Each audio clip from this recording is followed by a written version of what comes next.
ಧರ್ಮಸ್ಥಳದಲ್ಲಿ 4ನೇ ದಿನವೂ ಶೋಧ ಕಾರ್ಯ. 7ನೇ ಪಾಯಿಂಟ್ ಸುತ್ತ ಪರದೆ ಕಟ್ಟಿ ಶೋಧ. ರಾತ್ರಿ ಇಡೀ ಕಾರ್ಯಾಚರಣೆಗೆ ಎಸ್ಐಟಿ ಪ್ಲಾನ್.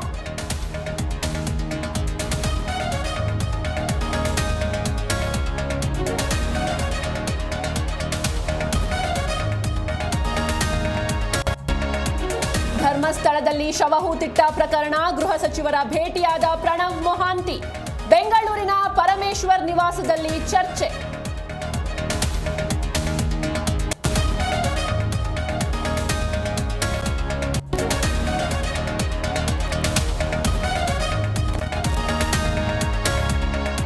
ಪ್ರಜ್ವಲ್ ರೇವಣ್ಣ ವಿರುದ್ಧದ ಅತ್ಯಾಚಾರ ಪ್ರಕರಣ. ಕೋರ್ಟ್ನಿಂದ ತೀರ್ಪು ಪ್ರಕಟಕ್ಕೆ ಕೌಂಟ್ ಡೌನ್.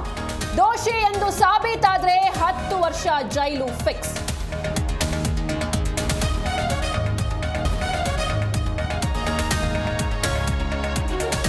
ಪತಿಯನ್ನು ಕೊಂದು ಪ್ರಿಯಕರನ ಜೊತೆ ನಾಗರ ಪಂಚಮಿ. ಗಂಡನಿಗೆ ಪರಲೋಕ ತೋರಿಸಿದ್ದ ಐನಾತಿ ಅರೆಸ್ಟ್.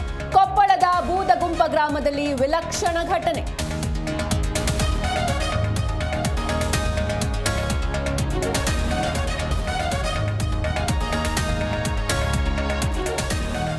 ಭಾರತದ ಮೇಲೆ ಶೇಕಡ 25ರಷ್ಟು ಟ್ರಂಪ್ ತೆರಿಗೆ. ಆಗಸ್ಟ್ 7ರಿಂದ ಹೊಸ ಸುಂಕ ನೀತಿ ಜಾರಿ. ಅಮೆರಿಕನ್ನರಿಗೆ ಮತ್ತಷ್ಟು ದುಬಾರಿಯಾಗಲಿದೆ ಭಾರತದ ವಸ್ತು.